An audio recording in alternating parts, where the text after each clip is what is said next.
the ground. Aviva was injured on the way, and she suffers from pain until this day in her knee. My ribs were broken on the way out of the house. We were forced, again at gunpoint, to take them to our car, and they shot at us on the way. I was wounded in my left wrist.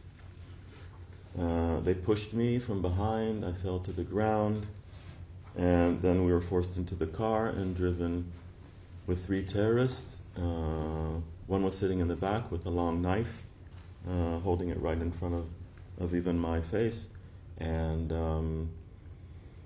we were driven into Gaza. We crossed the border. The driver was screaming to people in Gaza that prisoners, prisoners, he was shouting. They call us prisoners, hostages.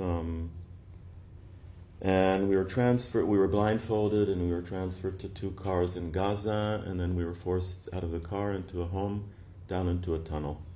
A dark tunnel, a small tunnel, bumping our heads on the way, a very low ceiling, and this we were forced into a small niche, and then shortly after that they brought in a young man from our community of Ex-Gaza.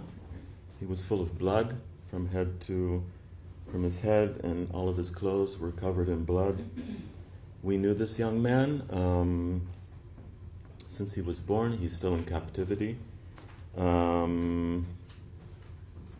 Shortly after that, they brought in a woman and her 3 children from our community, and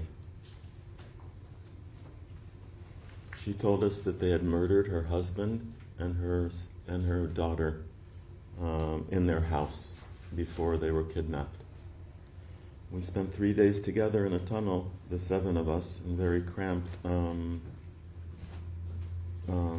very small niche, and 4 armed terrorists that were guarding us with, I mentioned they were armed, and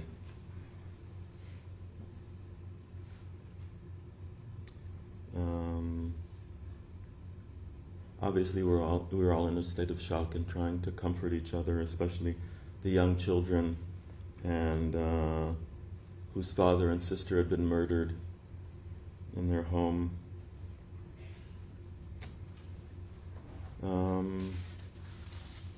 Do you want to continue from when we got out of the tunnel? Yeah. So Keith and I were hostages. I was there for 51 days. Keith was there for 484 days. And we haven't come back to life because we're worried about the hostages that are still there. We know what they're going through. We come from a community that are peacemakers, and we've always been like that, and we're going to stay like that because we're innocent people with hearts that care, and we want good. Our community lost 64 people in such a brutal way, and there was families that were burnt alive, babies that were killed, mothers that were raped in front of their family, and Gali and Zivi from Ex-Gaza, that you can see that I carry them close to my heart. They're from my community, and I'm very, very worried about them. We have 50 hostages still left in Gaza, and we know that 20 of them are still alive, and we know that they're hidden. They're hidden underneath the ground, just like Keith and I were. One of the times, the Hamas terrorists took us underneath the ground, and I touched death. I was sure that I'm going to die. Keith looked at me and said, I don't have any air. And he was trying to collect the oxygen, but there was not. We were left there to die. They didn't even care about us. We were taken. A basic need of a human being is air. But everything was taken away from us. We weren't allowed to move. We had to just lie down from 5 o'clock until 10 o'clock the next morning and sit the whole day and keep quiet. We weren't allowed to talk. Sometimes, only sometimes, we were allowed to whisper, but most of the time we had to just move the time by trying to think what next is going to happen. What worst thing is going to happen? because so many worst and terrible things happen to us all the time. There wasn't a minute that I could say to myself, okay, relax. I had the feeling that they're going to kill me all the time, or they're going to kill Keith, and I was worried about him all the time. I'm a witness to one of the girls that was touched because he felt like it. I'm a witness to one of the girls that they beat at her, and Keith will tell a little bit of more because he was there in the room. I just heard it, and I saw what happened to her after she came back. 4 terrorists just beat at her with a stick, and while they were beating her, one of the terrorists came into the room that I was in and started hitting the door and the wall so we could see what they were hitting her with. And we have Alon Oil, that's about 22 years old, that he was trying to protect himself, and they threw a grenade, and pieces of the grenade are in his eyes until this day. Nearly for 2 years, he's going blind. He's blind in one eye, and he's going blind in the other eye. They aren't even human enough to take it out of his eyes. So we were starved. I lost 10 kilos. I was starving all the time. I had to beg for water. Until today, I need water next to me all the time. I can't feel thirsty at all. I cannot lock myself in a bathroom because I'm scared, because I was locked in rooms there and taken under the ground and been forgot of. Most of the time, I just wanted to die. It was too much for me, being a human being, going through what I went through, and to see what the Hamas terrorists did to Keith and to the girls. The Hamas terrorists are responsible of taking Keith and I with our pajamas from our house. We're innocent people. And one of the times we were in a building and they told us, get up and get dressed. They dressed us looking like Arabs with a hijab and a galabia that Keith wore. And they told us that we need to leave the building with all the Palestinians in that building because it was dangerous. And they told us the army, the Israeli army, told them to leave the building with us because it was dangerous. So if everybody didn't understand, I was there and I'm a witness that the Israelis are taking care of the innocent people. But we do know, because we were there, that they're using the innocent people. In one of the houses, there were rockets going out of the building, and the building was shaking, and I was looking at the ceiling and counting the cracks to see if I'm going to die at that minute, or Keith might die. And then the Hamas terrorist came in with 2 children, 1 2 years old and 3 years old. And he said, don't worry, it's us shooting Israel. And he looked at his kids and he clapped his hand and he said, beautiful. And his kids clapped his hands. They're 2 and 3 years old. And I was shocked. I'm a teacher. And I would never even think of doing something like that and teaching kids to hate because of killing. We were in a dangerous place. We're in the middle of a war as innocent people with nothing to protect ourselves. We didn't have a knife. We didn't have a gun. We never even thought of doing anything. All we did was lay down on a filthy, dirty mattress and try to keep alive. And that's what we did. I did for 51 days and Keith did for 448 days. And 84. Now there's 20 hostages and 50 there that need to come home. Everybody's suffering, all the Jews in the world, all the innocent people and good people that feel for us. And we just have to bring them home now before it's too late. And I just want to end by saying that it's the worst thing that any human being should go through. And it's the worst that any human being that was in Gaza had to worry about Keith, my husband, and the girls that I was with. What happened on the 7th, that they burnt kids and people alive, and they just did everything they wanted. We need to stop that. And it needs to stop. The war needs to stop. The hostages need to come home. The Hamas terrorists need to release the hostages, and everything will end. Thank you very much. Um,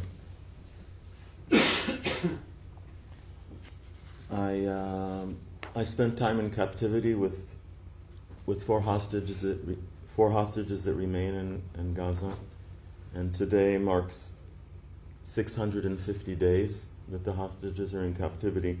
One of them was Matan Angrist. He was seriously critically injured on the 7th of October. He suffered burns and wounds and infections that were not treated. We spent 67 days together, locked up in a very small room with no windows, dark room. We had to beg for them to open the door so that we could go to the toilet. We were abused. We experienced violence. We also experienced and were subjected to psychological abuse and many comments with sexual orientation, speaking about our private parts, and them talking about, asking about our family members, our women family members. They told me that they want to marry my daughter and asked me if that's okay with me, if I would allow that, and talked about sexual preferences of us, and we were starved and we were dehydrated and went through extended periods of time of starvation and not having enough water, and as I said, Matan was seriously injured and he was suffering from pain throughout the whole time. They were constantly telling me that I will be the first one to leave, and they told Matan he would be the last one to leave out of the hostages. This is what Matan looked like right before October the 7th. And this is what Matan looked like around a year ago in July, after he was lynched on the way to Gaza. And there are videos that show Matan being kidnapped and lynched when they took him into Gaza. He was held in a tunnel. He suffers from asthma.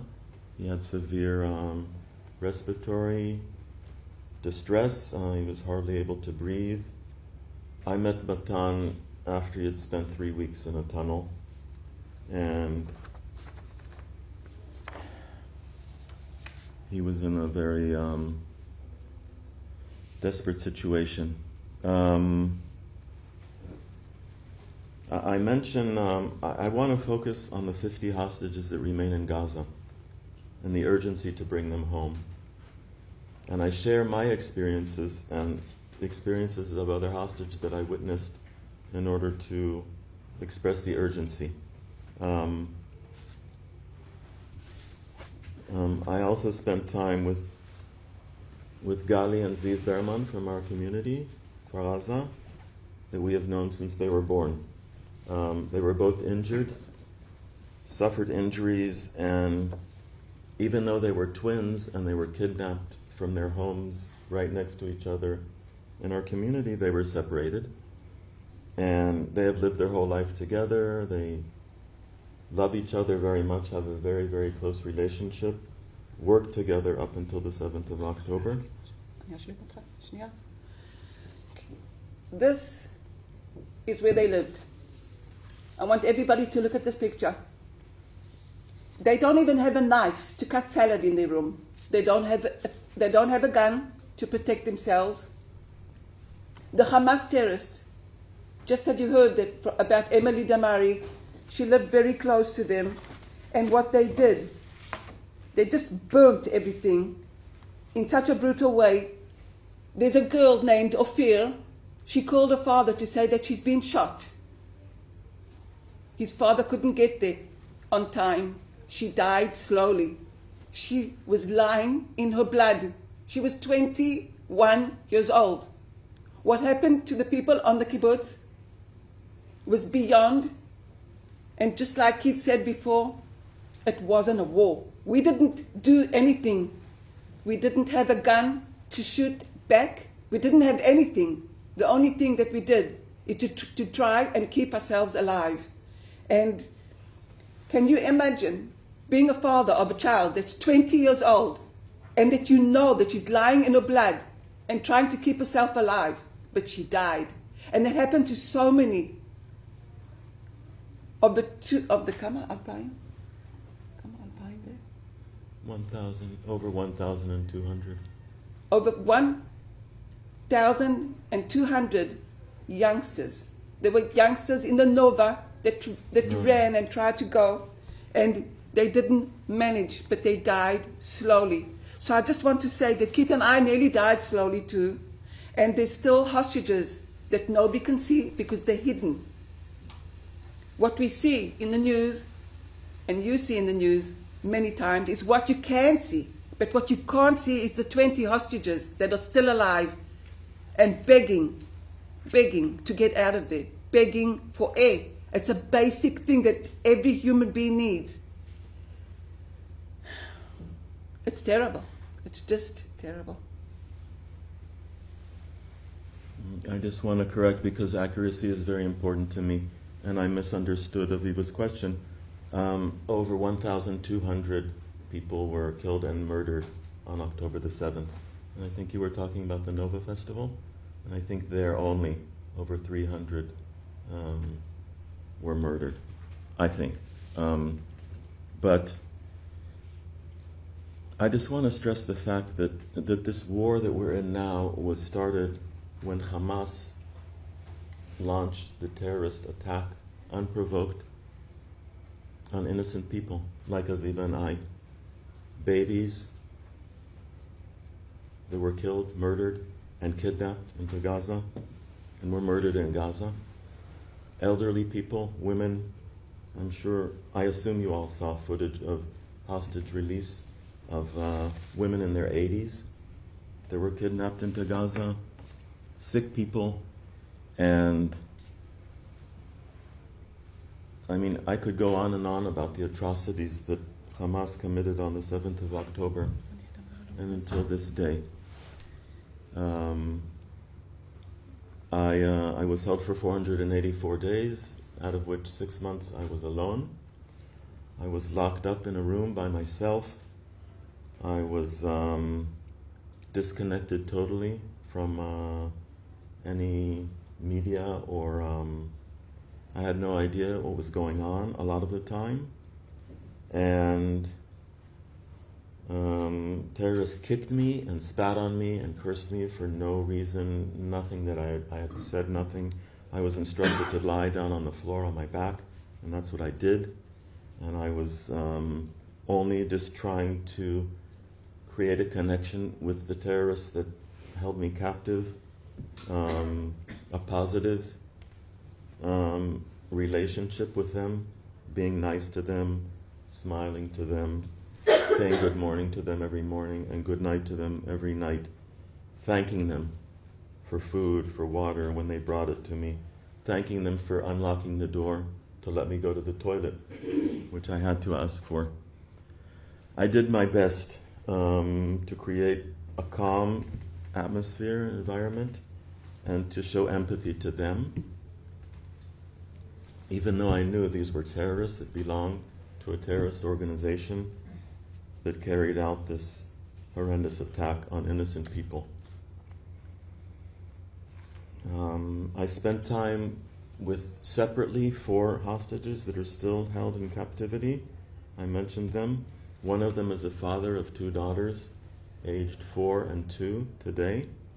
They were aged 2 and 6 months when they saw their father being taken at gunpoint from them. His wife as well saw that.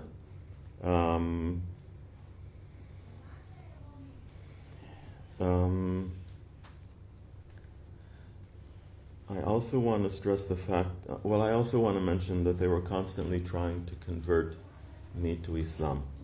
And they were always telling me, and I spent time, extended periods of time, with around 60 terrorists. I was relocated 33 times. I was moved between tunnels, schools, apartments, and houses. So I spent time with around 60 terrorists, and they were constantly trying to convert me to Islam, telling me that only Muslims go to heaven. All other people that are not Muslims go to hell. And telling me that I should become a Muslim, otherwise I will go to hell. And describing Islam as the best religion and Muslims as the best people. Telling me that they have no problem with death because if they die, they are martyrs, and if their family dies, they are martyrs. Women, children, wives, children of these people, if they are killed in war, they told me, they go to heaven. And they said that life is just a small part of the journey. The larger part of the journey is in heaven. And that's what they said they are focusing on, to be good people in this life so that they will go to heaven. And part of being a good person, according to them, is being a Muslim and praying 5 times a day and fasting on Ramadan and several other things, believing in Allah. These people abused me, tortured me, and I witnessed, Aviva mentioned a woman being tortured, and when I say torture, I say it in a literal sense. This woman, they had tied her hands together at the wrist, they had tied her feet together at her ankles, they had covered her face with tape, they had put her down on her back on the floor. They called me to come into this room where this woman was lying, and there were 3 terrorists in the room. 2 of them were taking turns beating her with a rod, and the 3rd one was holding a metal rod with a sharp pointed end, which he had put on her forehead. He was standing behind this woman. He was holding the rod and applying pressure to this woman's forehead with the sharp pointed rod. And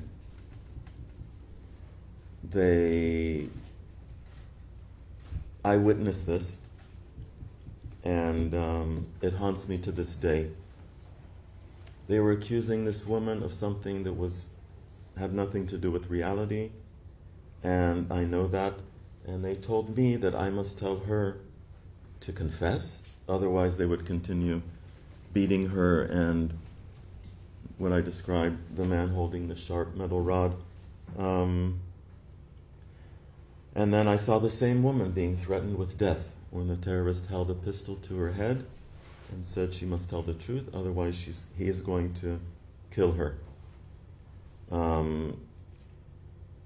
I tell this story and many other stories, and I relive this horrific experience that I had, and it haunts me to this day. And feeling like I could not, or I did not do anything to stop this torture to this woman is something that causes immense stress to me. I was also threatened with death several times. I had guns pointed at me, rifles and pistols, and they threatened to kill me. Also, just out of the blue, without any provocation. I just want to say that we know that the Bibas family, they said that Israel killed them, that Israel murdered the Bibas family, and when they came back dead, we were told that they were strangled by their hands. They didn't even shoot them. They strangled them. And their kids and a mum. And we know of so many hostages that are just chained in chains for nearly 2 years without air, without food, treated like they're not human beings. And we are here as witnesses to tell the world that if we leave the situation to be like that and hostages there, that means that anybody in the world can do whatever they want to. They can rape, they can touch, they can burn, they can starve, they can do whatever they want to. This war needs to stop, and the world needs to stand for humanity, because we cannot allow anybody to treat anybody in this world like Hamas is treating the hostages. They are responsible that they took them, and they need to be responsible enough and human enough to let them go home. Came back like a skeleton. And until today, he suffers of so many things, because he was there for 484 days. And we have the hostages that are there for nearly 2 years. We need them to come home before it's too late. We'll open up for questions. Just whoever wants to ask, just introduce yourself and the area that you are coming from. Yes. Thank you very much for the time and for sharing your stories. Aviva, it's nice to see you again face to face. Keith, nice to meet you face to face.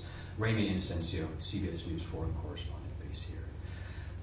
The stories that you've shared, the harrowing horror stories, are a window into the continued world of these hostages still held in Gaza. 20, as we expect to still be alive, that we hope to be alive. Do you think that the continued war, the continued bombardment of Gaza, is in the best interest for their survival? I do know that Hamas is not releasing the hostages, and that's the whole problem. They need to release the hostages, and this whole war will finish. They're responsible of taking them. They must be responsible to bring them back home. But they're keeping them. And they're ruining what's happened. They're ruining so many people's lives. I think that Hamas terrorists carried out this terrorist attack on innocent people.